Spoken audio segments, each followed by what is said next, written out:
শুভ সকাল বন্ধুগণ, সবাই কেমন আছো? আশা করি সবাই অনেক ভালো আছো।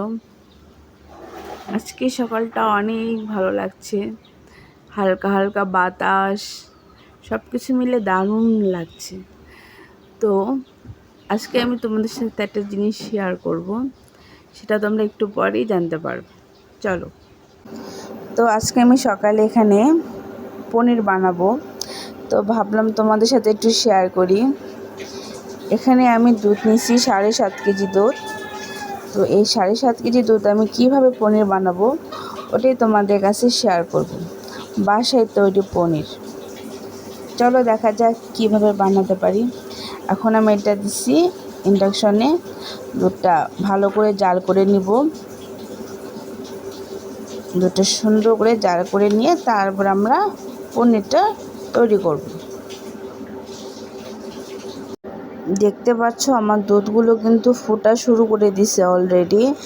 তো দুধটা একটু ভালো করে আমি একটু ফোটাবো, ফোটানোর পর তারপরে আমার মূল কাজ শুরু হবে। তো আমার এই দুধটাও ফোটা শুরু করে দিচ্ছে, আবার এটাও আস্তে আস্তে ফোটা শুরু করে দিচ্ছে। তোমার দুধটা একসাথে আমি মূল কাছে ধরবো একটু পর, তোমরা দেখতে থাকো। তো বন্ধুগণ, এখন আমার মূল কাজটা শুরু হবে। তো আমি এখানে নিয়ে নিব এখন ভিনেগার। এই দেখতে পাচ্ছ ভিনেগার, এই ভিনেগারটা দিয়ে আমার মূল প্রসেসটা শুরু হবে। তো আমি এখানে পরিমাপ মতো আমি যেখানে ভিনেগারের যে মুখাটা আছে এই মুখাটা দিয়ে আমি দিব। একটু জালটা একটু হাইটে রাখবো। রাখানোর পর আমি আস্তে আস্তে করে এটা দিয়ে একটু ভিনেগার একটু দিতে থাকবো।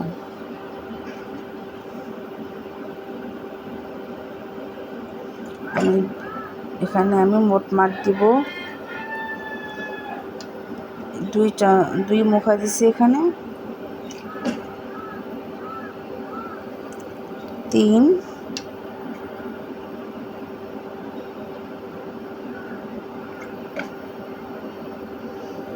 4,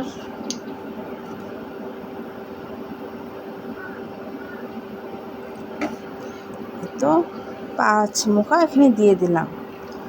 তো এখন এই দুধটা আমার এখন আস্তে আস্তে ছানাতে পরিণত হবে।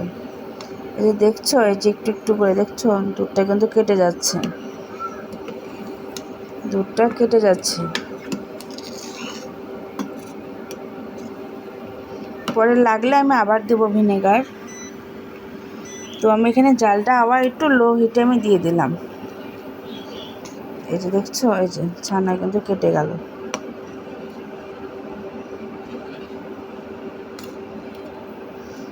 এইখান থেকে আমার পনিরটা সংগ্রহ হবে।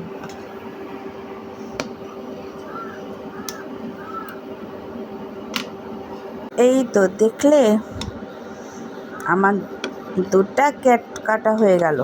এই যে এটাই হচ্ছে পনির, কিন্তু এখানেই শেষ না, আরও প্রসেসিং বাকি আছে।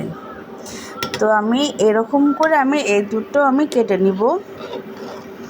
তো এই দুধটা কাটার সময় আমি আর দেখালাম না, আমি তো এটা কাটার সময় সব তোমাদেরকে দেখাইছি যে কিভাবে কাটতে হয়। তো এটা সেমভাবেও আমি কেটে নেব এখন। তারপরে এই পনিরটাকে আমাকে আবার গোল শেপ দিতে হবে। ওটা কিভাবে গোল শেপ দিব সেটাও তোমাদেরকে দেখাবো, ঠিক আছে? তো প্রথমে একটা গামলা নিব, প্লাস্টিকের গামলা। তার উপরে একটা মার্কিন কাপড় নিছি আমি। মার্কিন কাপড়টা একটু বড় দেখে নিছি। তারপর এখন ওই যে কাটা দুধগুলো এখানে সব ঢালবো না। আমার সাথে আমার হেল্প করতেছে আমার দিদুন।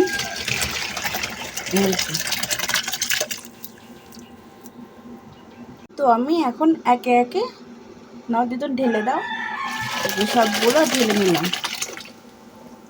এভাবে করে পনিরগুলো সব ঢেলে নিতে হবে। তারপর এখন আমরা জলটা আস্তে আস্তে ছেঁকে নিব, সেটাও আমি দেখাচ্ছি।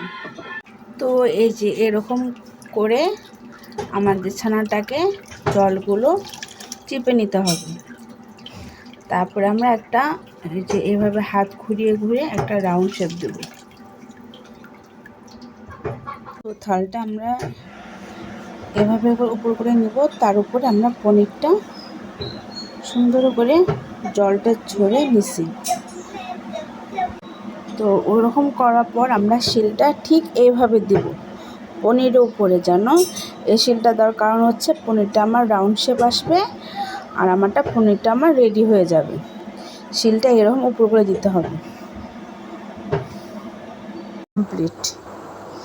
তো সেই সকাল 9টায় আমি পাটা দিয়ে রেখে দিয়েছিলাম। তো এখন রাত 9টা 9:30 বাজে। তো এখন আমি সেটাকে তুললাম। তো আমি এই পনিরটা আগে জানতাম না যে কীভাবে বানাই। তো এটা আমি আমার দাদা ভাইয়ের কাছ থেকে শিখছি যে পনিরটা কীভাবে বানায়। তো তোমরাই বলো কেমন হয়েছে। যদি ভালো লাগে তাহলে অবশ্যই কমেন্ট বক্সে জানিও, আর আমি তো রেসিপিটা অবশ্যই বলে দিব। ঠিক আছে, তো সবাই ভালো থাকো। বাসায় তৈরি পনির।